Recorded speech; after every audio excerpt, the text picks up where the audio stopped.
Welcome to VoteProPot-Cast, brought to you by VoteProPot.com.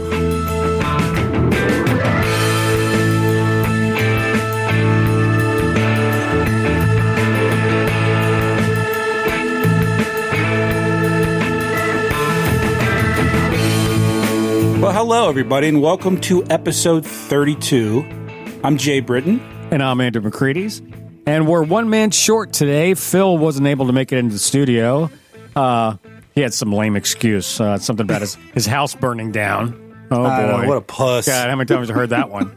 He's moving back into his house that he's lived in for 23 years. Yeah, well, last summer his house burned down. And, his neighbor's house caught on fire, and it spread to his house because he lives in a townhouse. And he got out with a pair of shorts and his shirt on.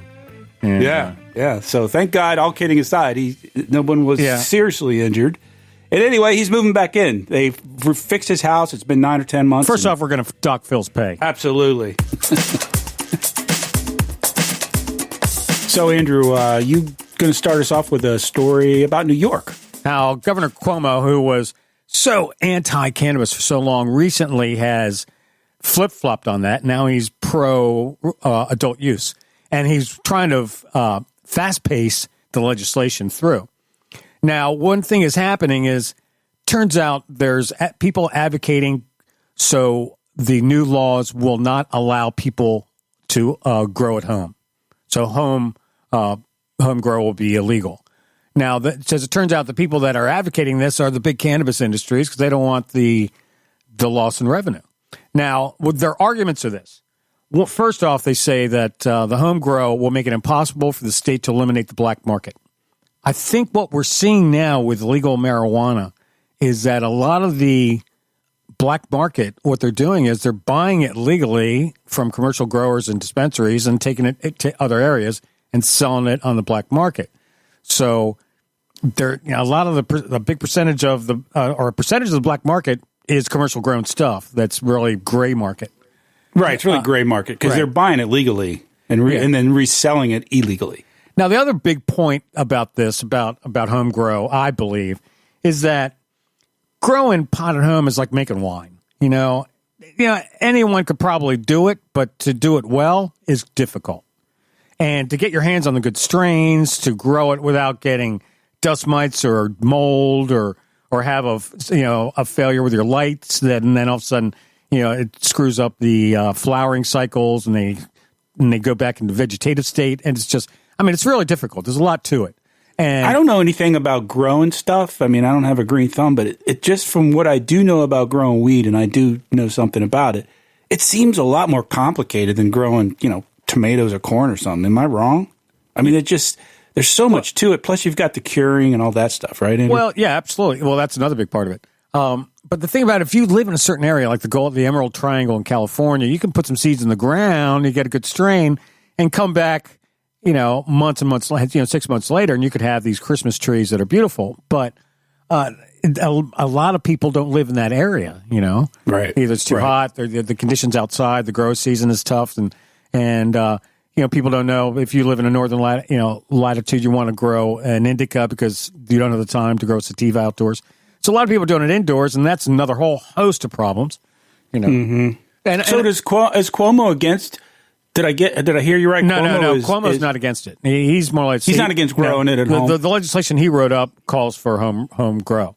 Oh, okay, good. So, good. And the other thing, because he's been so inconsistent on this topic, right? Right. And also, I think that now I know in Maryland we have medical dispensaries. When you go there, it's unbelievable, the selection of not only different flowers, but all the different concentrates and edible, all of this stuff, all the different concentrates.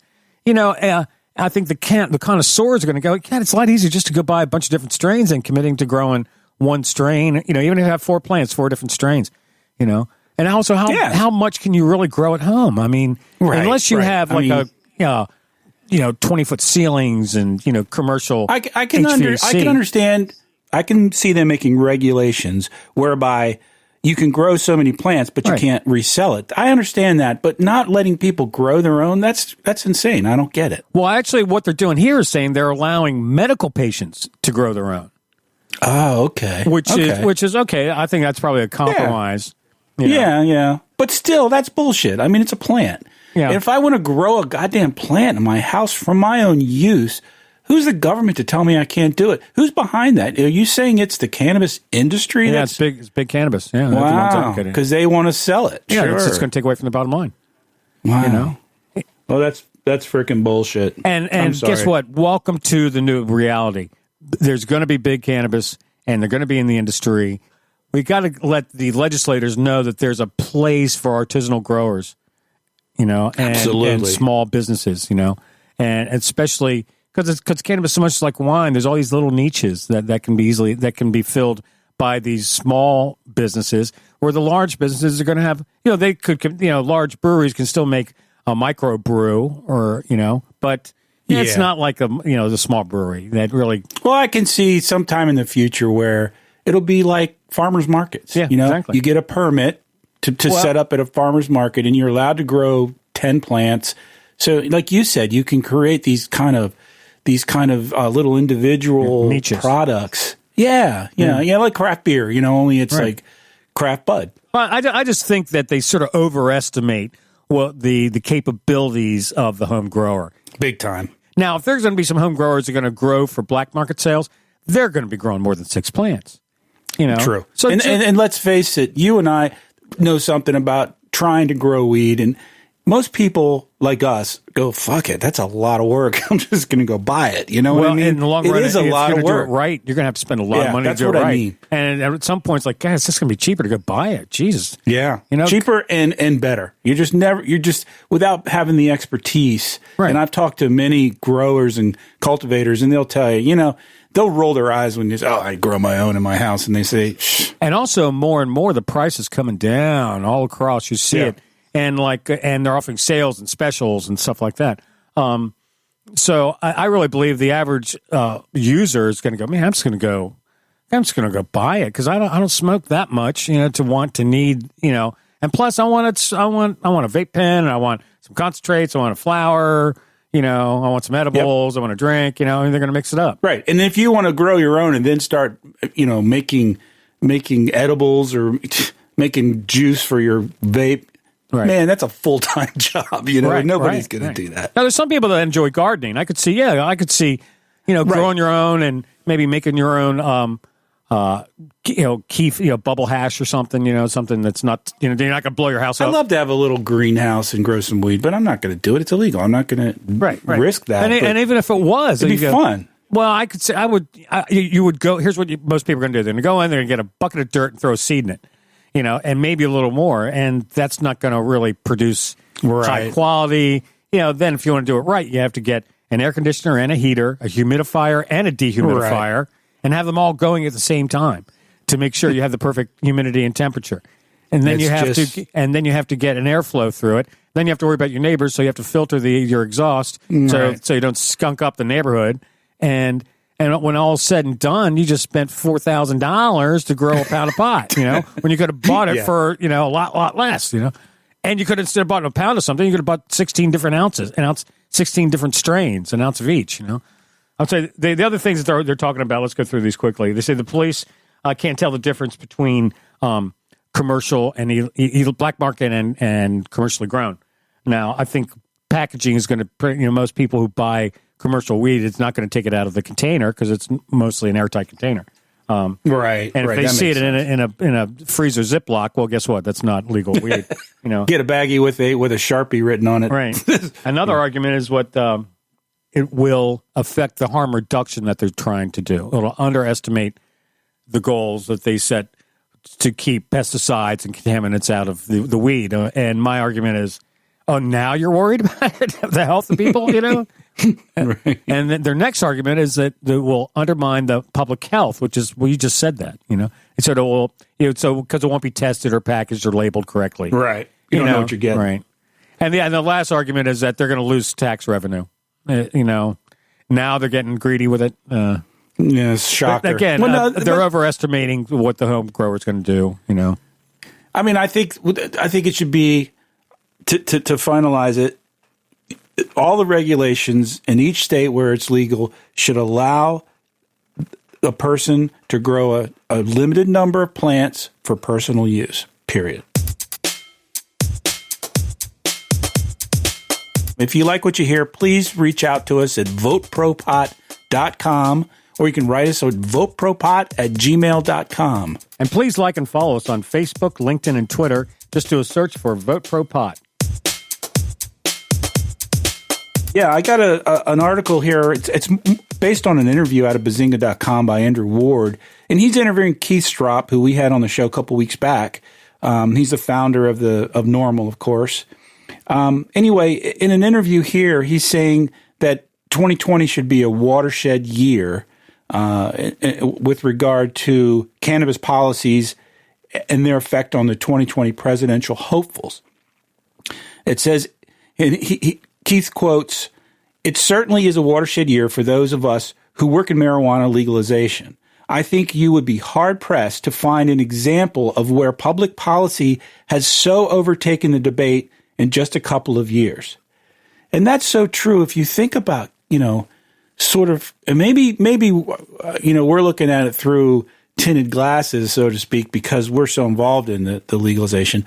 But doesn't it seem to you, Andrew, that this topic has become so big in such a short period of time, like in just 5 or 6 years, it's become, I think, a major topic that politicians are finally starting to really pay attention to?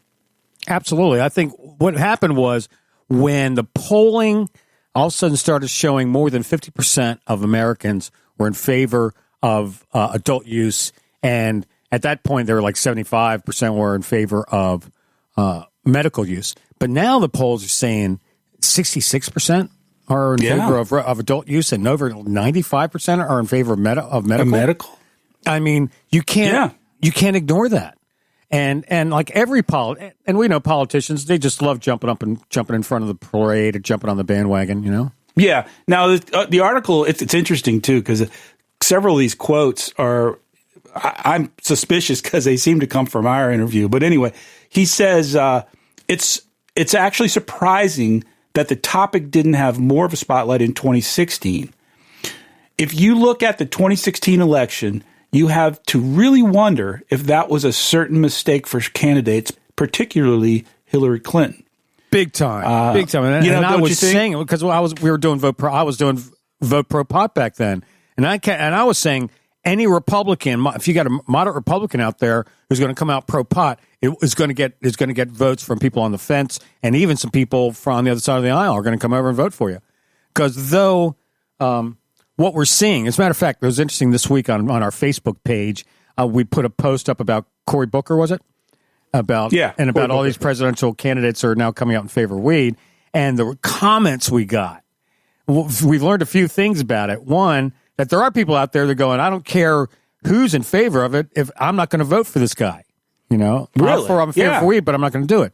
And one thing we found was, we learned two things, right? Or you learned them, or we should say, Jay, and that is over 50% of our listeners are Republicans. Yeah, it's sort of surprising to us.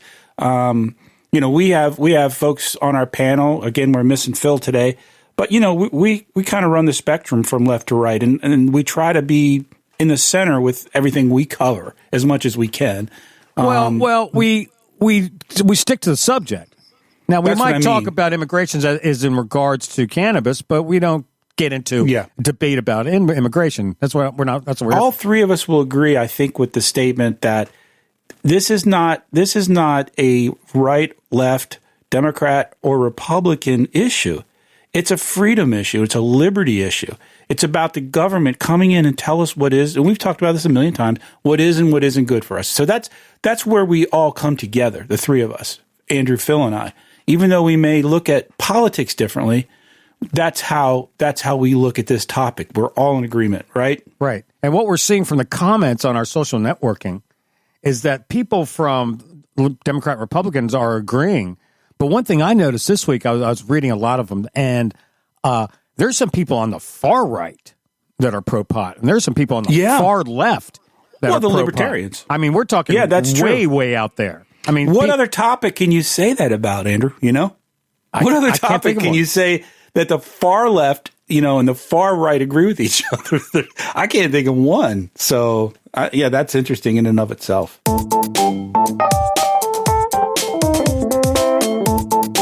Okay, I got something here that now one of our favorite websites is Leafly, but we just love Leafly. They're just a great website, very informative, and I recommend and great articles. Yeah, right, great. And anyone who's new to medical cannabis or new to adult use and want to learn about it, Leafly is a great resource, as well as people that are like experts. I mean, there's a lot to learn here. I mean, and they have a lot of really entertaining articles too. Right. It's not just cut and dry facts. It's some really entertaining. They're all over. Well. They really kind of have a wide range, and they have their own podcast, and they even have Leafly TV. But a new service they're offering is your cannabis horoscopes, which I just thought, really? Okay. Well, they're a legitimate, news source, I guess, and every newspaper had a horoscope. Is it tongue in cheek or is it? Well, no. Oh, they really get into it. I'm scrolling up. I mean, I don't want to offend any of our star chasers, but okay. What? Let me hear mine. I'm an Aries. Okay. Well, I've got the Capricorn, and it says Uranus moves into your fellow Earth angle Taurus on March 6th. Okay, I'm done. That's about as much as I can read. It's Uranus related. Yeah, of course. It's about something about I'm supposed to. The next 6 years, I got to be aggressive. Okay, right, great. But the more interesting part is then your March. They recommend a strain for every.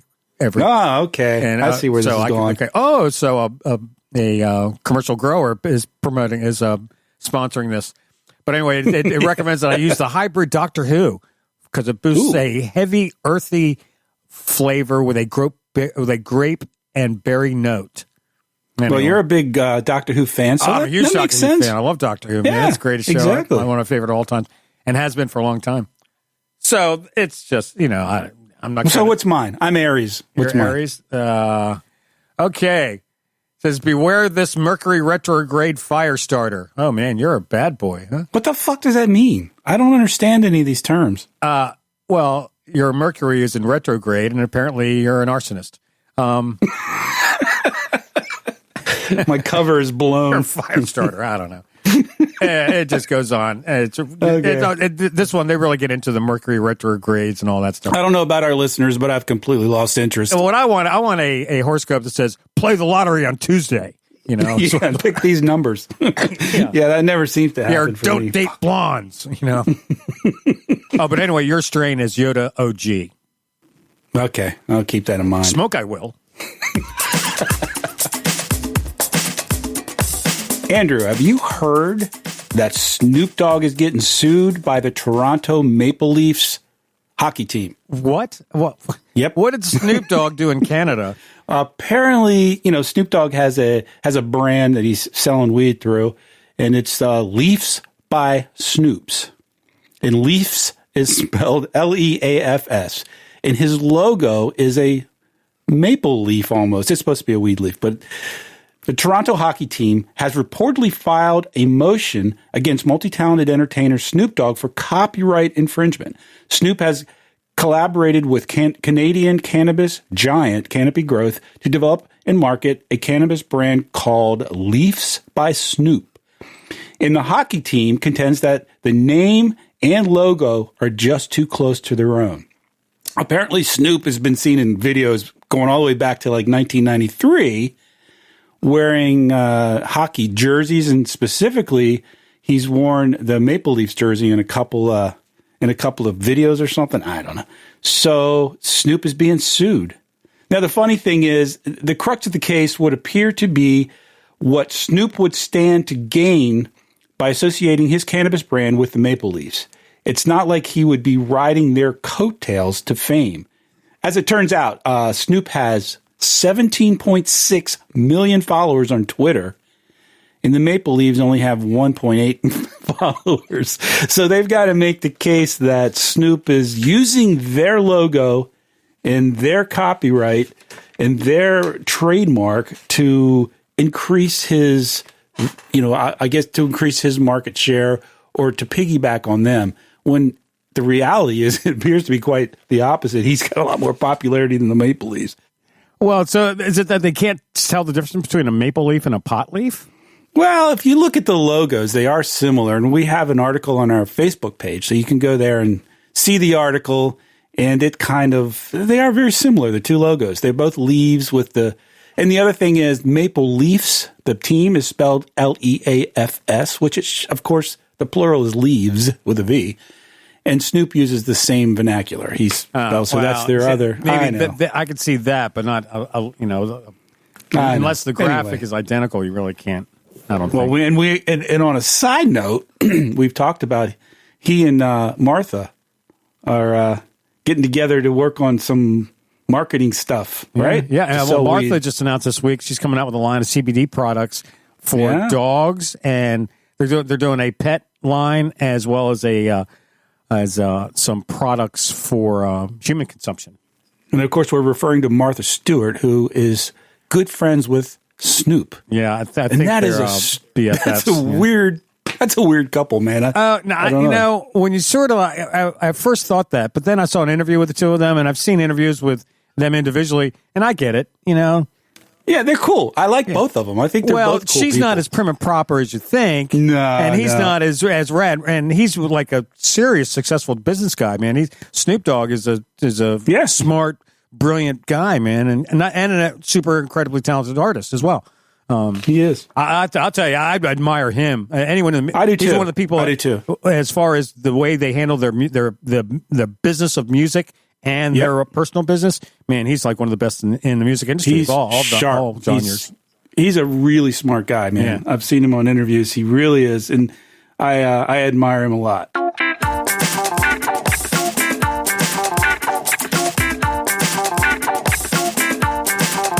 New Jersey is going to put a $42 an ounce tax on their weed.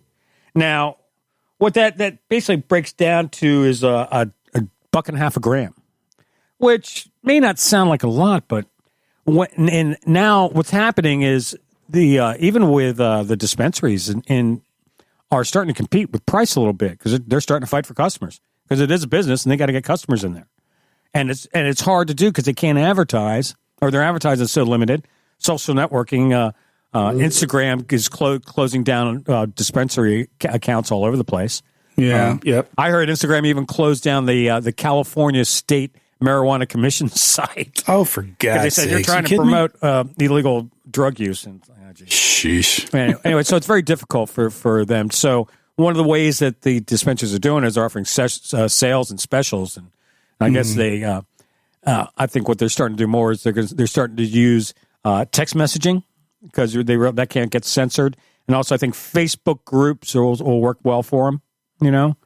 Because when you send a message to your group, it goes to everybody, whereas you send a message out to your followers on Facebook, it doesn't go to everybody.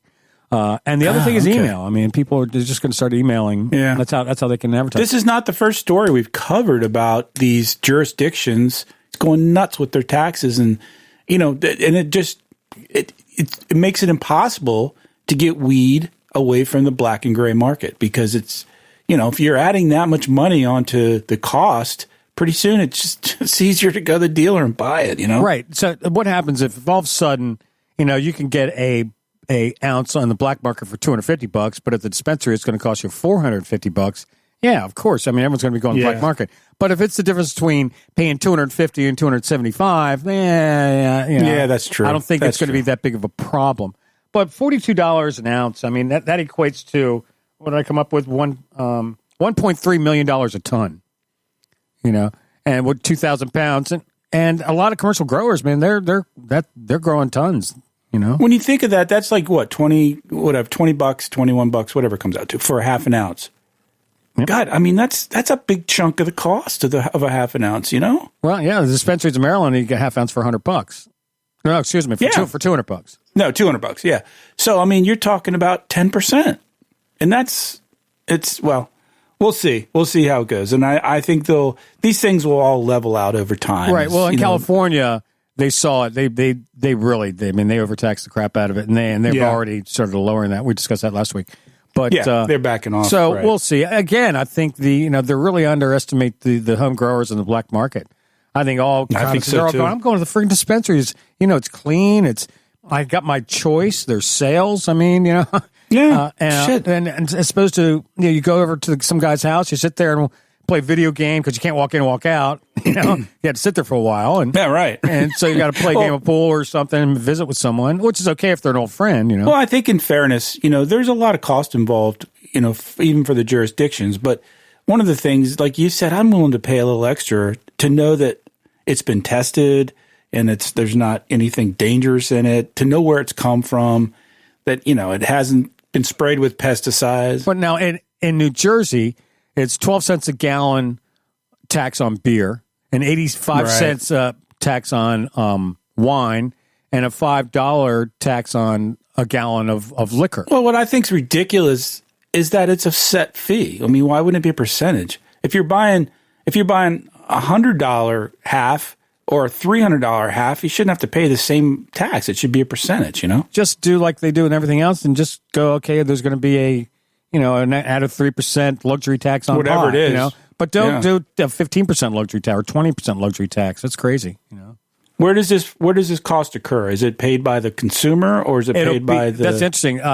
So when you go to dispensaries in Maryland and it says $50 for a half gram of something, of a concentrate, that's the price. That includes the tax. Gotcha. So the vendor is, the dispensary is taking that shot.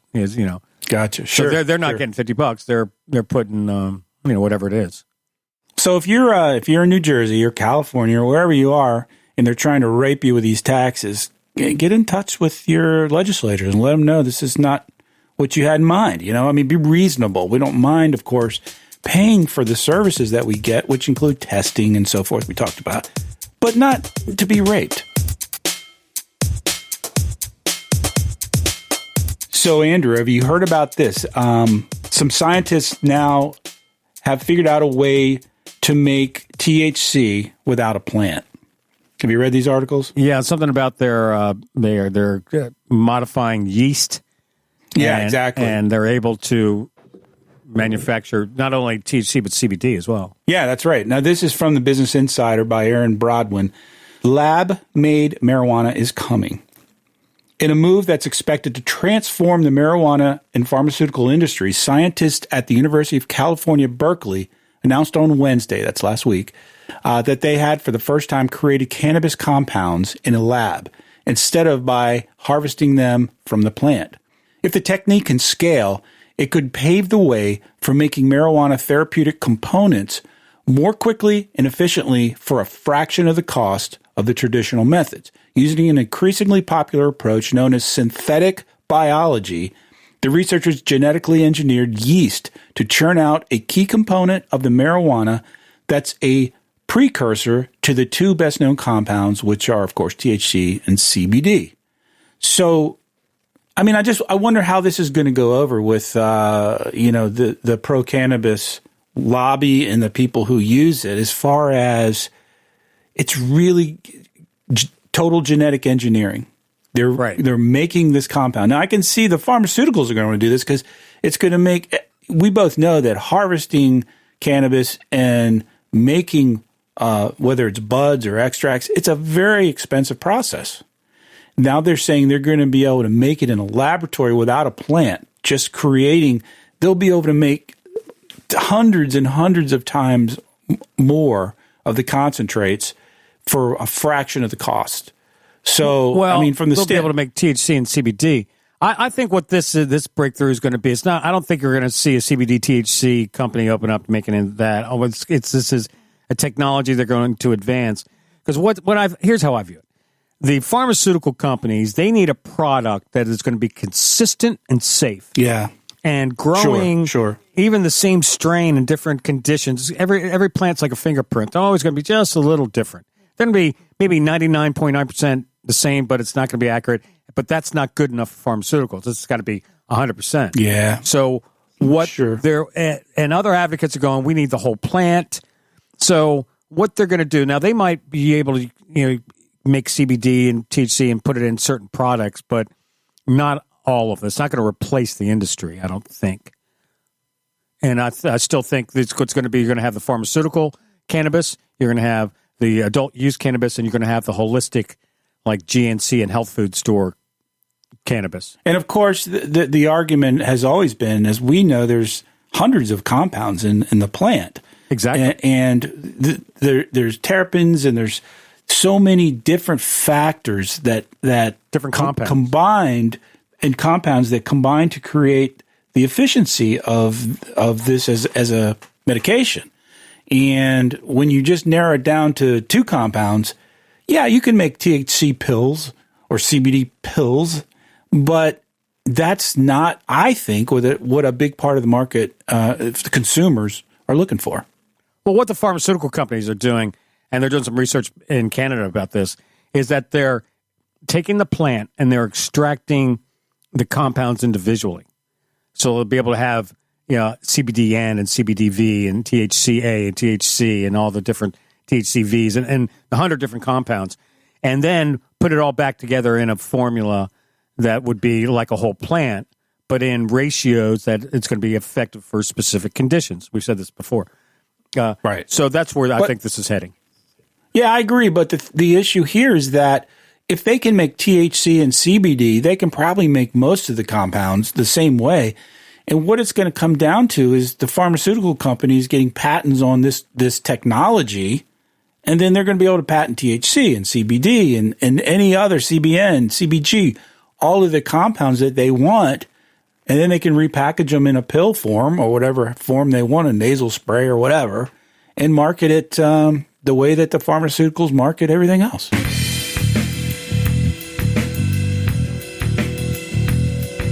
Well, thank you everyone for tuning in this week. We sure did miss Phil, and he'll be back next week. We want to remind everybody that even though it might seem inevitable that cannabis legalization is going to happen, it's going to take a while, and now's not the time to stop the fight. Actually, quite the contrary. Now it's more important than ever that we lobby and support our elected officials to pass and establish regulations that are fair and reasonable to everyone involved, the patients, the growers, the small businessman, everyone. So don't give up the fight. Yeah, and I think one of the things Andrew always points out is that just because maybe it's legal in your state or it's getting legal, that's no reason not to get involved and go to the hearings and call your councilman, your senator, your congressman, your state senators, and let them know how you feel, because it's not only about getting it legal, it's about getting regulations that we're all happy with as well. Right, Andrew? Right. They're still passing regulations, legislation in Colorado and Washington and California. Right. So even though Good it's point. legal, even recreational is legal, there's still going to be local jurisdictions that are going to be voting and writing up legislation. So stay involved. And if you want to get in touch with us, if you like what you hear, please share our show. Go to iTunes and give us a 5-star rating. That helps us immensely getting the message out. And you can reach us at VoteProPot.com. You can write us an email at VoteProPot@gmail.com. And please like and follow us on Facebook, LinkedIn, and Twitter. Just do a search for VoteProPot. Wish I was up in Vancouver at the Cannabis Cafe, smoking good old Sensimilla at the beginning of the day. But here I am in New York City, hiding out in Central Park, getting kidnapped by the police today sometime before dark.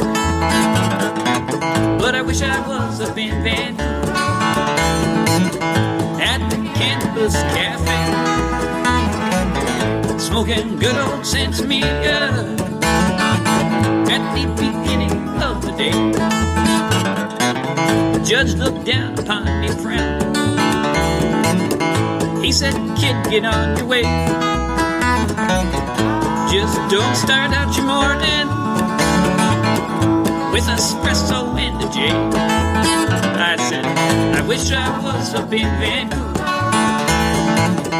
at the Cannabis Cafe, smoking good old Sensimilla at the beginning of the day."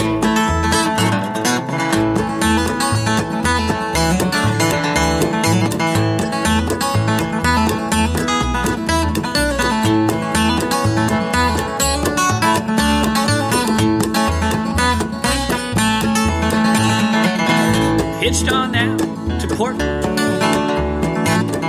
Caught a ride up to BC. Took the bus over to the neighborhood to have a bowl with my coffee. Now I'm up in Vancouver at the Cannabis Cafe, smoking good old Centromedia at the beginning of the day. Smoking good old Centromedia